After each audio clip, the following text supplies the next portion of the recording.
جی تو دوستو، آج میں آپ کے لیے شمشیر بے نیام کی 12ویں ایپیسوڈ لے کے آیا ہوں۔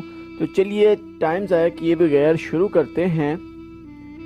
اس غلام نے سینہ تان کر ہجوم کی طرف خراج تحسین کی توقع پر دیکھا، لیکن ہجوم کچھ اور ہی قسم کا شور بلند کرنے لگا تھا۔ تماشائی کہتے تھے کہ یہ کوئی تماشا نہیں ہوا، یہ مسلمان اتنی سہل موت کے قابل نہیں، ہمیں کوئی تماشا دکھاؤ، قتل کر دو اس غلام کو جس نے ایک مسلمان پر اتنا رحم کیا ہے کہ اسے اتنی جلدی مار ڈالا ہے۔ ہوند نے دبنگ آواز میں کہا۔ کئی آدمی تلواریں اور برچھیاں لہراتے اس غلام کی طرف دوڑے، لیکن بہت سے آدمی دوڑ کر ان آدمیوں اور غلام کے درمیان آ گئے۔ خبردار پیچھے کھڑے رہو، ایک آدمی نے جو گھوڑے پر سوار تھا للکار کر کہا۔ عربی اتنا بزدل نہیں کہ 2 آدمیوں کو باندھ کر مارنے کے لیے قریش کا پورا قبیلہ اکٹھا ہو گیا ہے۔ خدا کی قسم، ابو سفیان کی جگہ میں ہوتا تو ان دونوں آدمیوں کو آزاد کر دیتا۔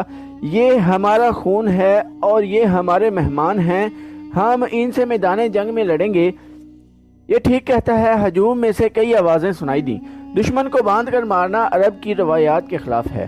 تماشائیوں کے ہجوم میں سے بے شمار آوازیں ایسی سنائی دے رہی تھیں جو کہتی تھیں کہ ہم تماشا دیکھیں گے، ہم دشمن کو اس طرح ماریں گے کہ وہ مر مر کر جیے۔ تھوڑی دیر بعد تمام تماشائیوں کا ہجوم 2 حصوں میں بٹ گیا۔ ایک گروہ خبیب رضی اللہ عنہ کے قتل کے خلاف تھا، اسے وہ عرب کی روایتی بہادری کے منافی سمجھتا تھا، اور دوسرا گروہ خبیب رضی اللہ عنہ کو تڑپا تڑپا کر مارنے کے نعرے لگا رہا تھا۔ خالد نے جب اہل مکہ کو اور دور دور سے آئے ہوئے تماشائیوں کو اس طرح ایک دوسرے کے خلاف نعرے لگاتے دیکھا تو وہ دوڑتا ہوا ابو سفیان تک گیا۔ دیکھ لیا ابو سفیان، خالد نے کہا، دیکھ لیں یہاں میرے کتنے حامی ہیں، ایک کو مار دیا ہے، دوسرے کو چھوڑ دو ورنہ اہل قریش آپس میں ٹکرا جائیں گے۔ ہوند نے خالد کو ابو سفیان کے پاس کھڑا دیکھا تو وہ سمجھ گئی کہ خالد بھی خبیب رضی اللہ عنہ کی رہائی کا حامی ہے۔ ہوند نے گھوڑے کو ایڑ لگائی اور ان دونوں کے پاس جا پہنچی۔ خالد، ہوند نے سخت بھپری ہوئی آواز میں کہا، میں جانتی ہوں تم کیا چاہتے ہو۔ کیا تم ابو سفیان کو اپنا سردار نہیں مانتے؟ اگر نہیں تو یہاں سے چلے جاؤ، میں نے جو سوچا ہے وہ ہو کر رہے گا۔ خالد، ابو سفیان نے کہا، اگر تم سمجھتے ہو کہ میرا حکم اور میرے ارادے صحیح نہیں تو بھی مجھے ان پر عمل کرنے دو۔ اگر میں نے اپنا حکم واپس لے لیا تو یہ میری کمزوری ہوگی، پھر لوگ میرے ہر حکم پر یہ توقع رکھیں گے کہ میں اپنا حکم واپس لے لوں۔ خالد کو آج مدینے کے راستے میں یاد آ رہا تھا اور اسے افسوس ہو رہا تھا کہ اس نے ابو سفیان کا حکم مان لیا تھا۔ خالد کی خوبیوں میں سب سے بڑی خوبی نظم و نسق اور اپنے سردار کی اطاعت تھی۔ اس نے اپنے سینے پر پتھر رکھ کر صرف اس لیے ابو سفیان کا حکم مان لیا تھا کہ اہل قریش میں حکم عدولی کی روایت قائم نہ ہو۔ اے اہل مکہ، ابو سفیان نے 2 گروہوں میں بٹے ہوئے تماشائیوں سے بلند آواز میں کہا، اگر آج یہاں 2 مسلمانوں کے قتل پر ہم یوں بٹ گئے تو ہم میدان جنگ میں بھی کسی نہ کسی مسئلے پر پھٹ جائیں گے اور فتح تمہارے دشمن کی ہوگی۔ اگر اپنے سردار کی اطاعت سے یوں انحراف کرو گے تو تمہارا انجام بہت برا ہوگا۔ ہجوم کا شور و گوگا کم ہو گیا، لیکن خالد نے دیکھا کہ اہل مکہ کے کئی ایک سردار چہروں پر نفرت کے آثار لیے واپس گھروں کو جا رہے تھے۔ انہیں دیکھ کر بہت سے لوگ بھی جو تماشا دیکھنے آئے تھے واپس چلے گئے۔ خالد وہاں نہیں رکنا چاہتا تھا، لیکن وہ خطرہ محسوس کر رہا تھا کہ دونوں گروہ آپس میں ٹکرا جائیں گے۔ اس کے اپنے قبیلے کے زیادہ تر لوگ تماشائیوں میں موجود تھے، وہ کم از کم اپنے قبیلے کو اپنے قابو میں رکھ سکتا تھا۔ ہوند نے تماشے کا پورا انتظام کر رکھا تھا۔ اس کے اشارے پر 40 کمسن لڑکے جن کے ہاتھوں میں برچھیاں تھیں دوڑتے اور چیختے چلاتے ہوئے تماشائیوں میں سے نکلے اور خبیب رضی اللہ عنہ کے ارد گرد ناچنے اور چیخنے چلانے لگے۔ 2-4 لڑکے برچھیاں تانے ہوئے خبیب رضی اللہ عنہ تک جاتے اور برچھیاں تول کر خبیب رضی اللہ عنہ پر وار کرتے، لیکن خبیب رضی اللہ عنہ کو غزند پہنچائے بغیر ہاتھ روک لیتے۔ خبیب رضی اللہ عنہ بدکتے اور نعرہ لگاتے، میرا خدا سچا ہے اور محمد صلی اللہ علیہ وآلہ وسلم خدا کے رسول ہیں۔ چند اور لڑکے اس طرح برچھیاں تان کر ان پر ہلہ بولتے جیسے خبیب رضی اللہ عنہ کے جسم کو چھلنی کر دیں گے، لیکن وار کر کے وار روک لیتے۔ خبیب رضی اللہ عنہ کے بدکنے پر تماشائیوں کا ہجوم، داد تحسین کے نعرے اور کہکہے لگاتا۔ لڑکوں کا یہ کھیل کچھ دیر جاری رہا۔ اس کے بعد لڑکوں نے یہ طریقہ اختیار کیا کہ برچھی کا وار بڑی زور سے کرتے، لیکن خبیب رضی اللہ عنہ کے جسم پر اتنا سا وار لگتا کہ برچھیوں کی انیاں کھال میں ذرا سی اتر کر پیچھے جا جاتی۔ بہت دیر تک یہی تماشا کھیل چلتا رہا۔ تماشائی داد و تحسین کے نعرے اور خبیب رضی اللہ عنہ اللہ اکبر اور محمد رسول اللہ کے نعرے بلند کرتے رہے۔ خبیب رضی اللہ عنہ کے کپڑے خون سے لال ہو چکے تھے۔ ابو جہل کا بیٹا اکرمہ ہاتھ میں برچھی لیے ان لڑکوں کے پاس جا پہنچا اور انہیں ہدایت جاری کرنے لگا۔ لڑکے اب اپنی برچھیاں خبیب رضی اللہ عنہ کے جسم میں چبھور رہے تھے۔ وہ کوئی دائرے میں گھومتے اور ناچتے تھے۔ خبیب رضی اللہ عنہ کے جسم کا کوئی بھی حصہ ایسا نہ رہا جہاں برچھی نہ چبھی ہو اور وہاں سے خون نہ ٹپک رہا ہو۔ ان رضی اللہ عنہ کے چہرے پر بھی برچھیاں ماری گئیں۔ جب بہت دیر گزر گئی اور لڑکے ناچ ناچ کر اور برچھیاں چبھو چبھو کر تھک گئے تو اکرمہ نے لڑکوں کو وہاں سے ہٹا دیا۔ خبیب رضی اللہ عنہ خون میں نہائے ہوئے تھے اور ابھی زندہ تھے۔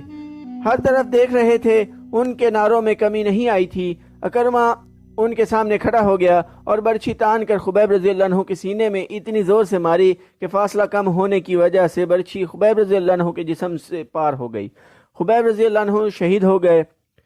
ان کی لاش یہیں بندھی رہنے دو، ہوند کے گرجدار آواز سنائی دی۔ اب کئی دن ان کی لاشوں کے گلنے سڑنے کا تماشا دیکھتے رہو۔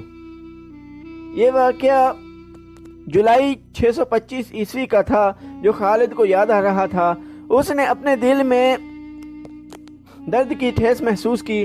خبیب رضی اللہ عنہ اور زید رضی اللہ عنہ کے قتل نے قریش کے سرداروں میں اختلاف کا بیج بو دیا تھا۔ جس طرح ان دو مسلمانوں نے آخری وقت نماز پڑھی اور اسلام سے نکل آنے پر موت کو ترجیح دی تھی، اس نے قریش کے کئی سرداروں پر گہرا اثر چھوڑا تھا۔ خود خالد نے اگر اسلام کی نہیں تو خبیب رضی اللہ عنہ اور زید رضی اللہ عنہ کی دل ہی دل میں بہت تعریف کی تھی۔ ابو سفیان اور اس کی بیوی ہوند کے خلاف اس کے دل میں ناپسندیدگی پیدا ہو گئی تھی۔ یہ جنگجوؤں کا شیوا نہیں تھا، اس نے اپنے آپ سے کہا۔ یہ جنگجوؤں کو زیب نہیں دیتا تھا۔ ایک روز وہ ان سرداروں کی محفل میں بیٹھا تھا جو رسول اللہ صلی اللہ علیہ وآلہ وسلم کہ ان دو صحابہ اکرام رضی اللہ عنہ کے قتل کے خلاف تھے۔ کیا تم سب جانتے ہو کہ مارے جانے والے یہی دو نہیں بلکہ 6 مسلمان تھے؟ خالد نے پوچھا۔ ہاں، ایک نے جواب دیا۔ یہ شارجہ بن مغیث کا کام تھا۔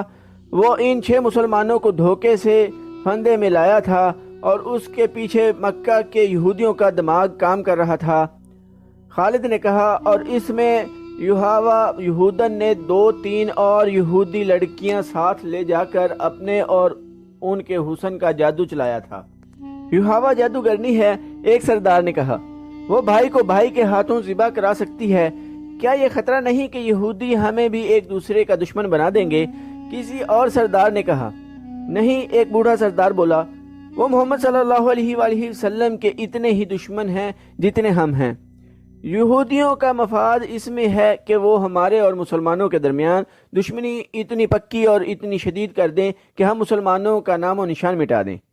ہمیں یہودیوں پر شک نہیں کرنا چاہیے، ایک سردار نے کہا، بلکہ ضرورت یہ ہے کہ ہم یہودیوں کو مسلمانوں کے خلاف زمین کے نیچے استعمال کریں، لیکن ایسے نہیں جیسے شارجہ نے کیا ہے، خالد نے کہا، اور ایسے بھی نہیں جیسے ابو سفیان اور اس کی بیوی نے کیا ہے۔ کیا تم سب جانتے ہو کہ یوہاوا مکہ کے چند ایک یہودیوں کے ساتھ مدینہ چلی گئی ہے؟ بوڑھے سردار نے پوچھا، اور خود ہی جواب دیا۔ وہ مدینہ اور ارد گرد کے یہودیوں اور دوسرے قبائل کو مسلمانوں کے خلاف ابھاریں گے۔ اسلام کے فروغ سے وہ خود خطرہ محسوس کر رہے ہیں۔ اگر محمد صلی اللہ علیہ وآلہ وسلم کا عقیدہ پھیلتا چلا گیا اور میدان جنگ میں محمد صلی اللہ علیہ وآلہ وسلم کے پیروکاروں کا جذبہ یہی رہا جو ہم دیکھ چکے ہیں تو خدائے یہودا کا سورج غروب ہو جائے گا۔ لیکن یہودی لڑنے والی قوم نہیں، خالد نے کہا، وہ میدان جنگ میں ہمارا ساتھ نہیں دے سکتے، مسلمانوں کے لیے وہ میدان جنگ میں زیادہ مہلک ثابت ہوں گے۔ ایک اور سردار نے کہا، وہ اپنی یحاوہ جیسی دلکش لڑکیوں کے ساتھ کے ذریعے مسلمان سرداروں اور سالاروں کو میدان جنگ میں اترنے کے قابل نہیں چھوڑیں گے۔ یحاوہ خالد کے دل و دماغ پر غالب آتی جا رہی تھی اور 4 برس پرانی باتیں اسے سنائی دے رہی تھیں۔ وہ مدینے کی طرف چلا جا رہا تھا اور احد کی پہاڑی اوپر اٹھتی آ رہی تھی، پھر یہ پہاڑی اس کی نظروں سے اوجھل ہونے لگی۔ اس کا گھوڑا گھاٹی اتر رہا تھا، یہ کوئی 1 میل لمبا اور 1.5-2 فرلانگ چوڑا نشیب تھا جس میں کہیں کہیں مخروطی ٹیلے کھڑے تھے، یہ ریتلی مٹی کے تھے۔ خالد کو دوڑتے قدموں کی آہٹ سنائی دی، اس نے چونک کر ادھر دیکھا اور اس کا ہاتھ تلوار کے دستے پر چلا گیا۔ وہ 4-5 غزال تھے جو اس کے نیچے دوڑتے جا رہے تھے۔ کچھ دور جا کر ایک غزال نے دوسرے غزال کے پہلو میں ٹکر ماری، پھر دونوں غزال آمنے سامنے آ گئے اور ان کے سر ٹکرانے لگے۔ دوسرے غزال انہیں دیکھنے رک گئے۔ اتنے خوبصورت جانور آپس میں لڑتے اچھے نہیں لگتے۔ خالد انہیں دیکھتا رہا۔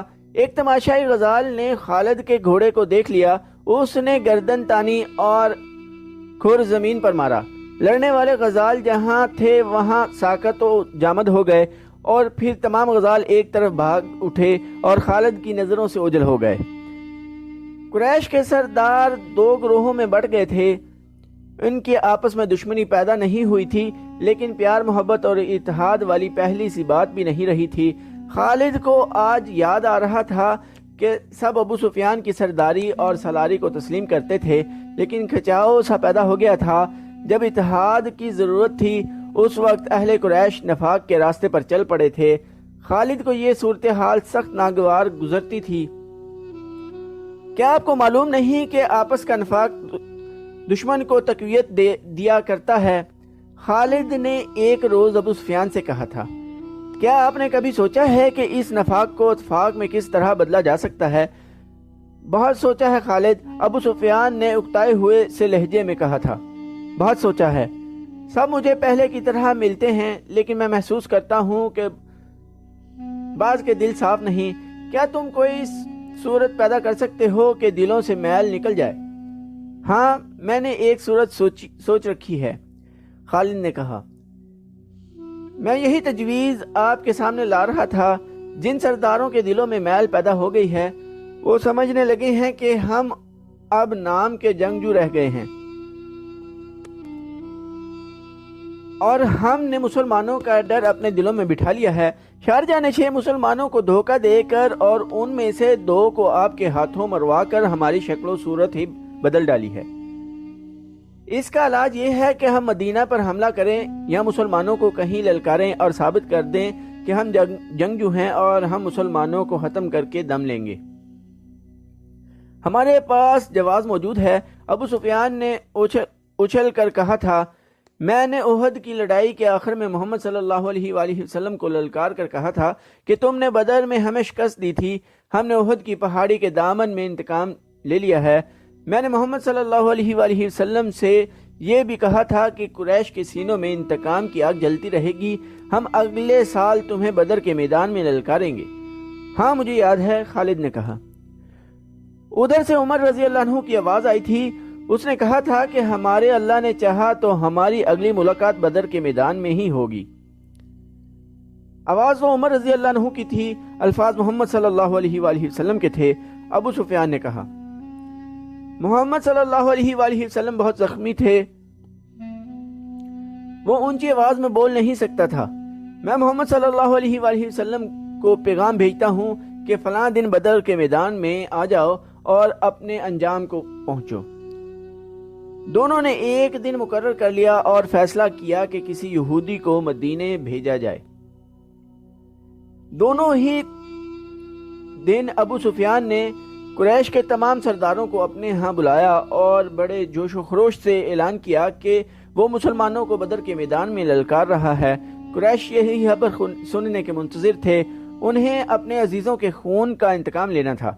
ان کے دلوں میں رسول اکرم صلی اللہ علیہ وآلہ وسلم کی دشمنی بارود کی طرح بھری ہوئی تھی جو ایک چنگاری کے منتظر تھی۔ وہ کہتے تھے کہ محمد صلی اللہ علیہ وآلہ وسلم نے باپ بیٹے کو اور بھائی بھائی کو ایک دوسرے کا دشمن بنا دیا ہے۔ ابو سفیان کے اس اعلان نے سب کے دل صاف کر دیے اور وہ جنگی تیاریوں کی باتیں کرنے لگے۔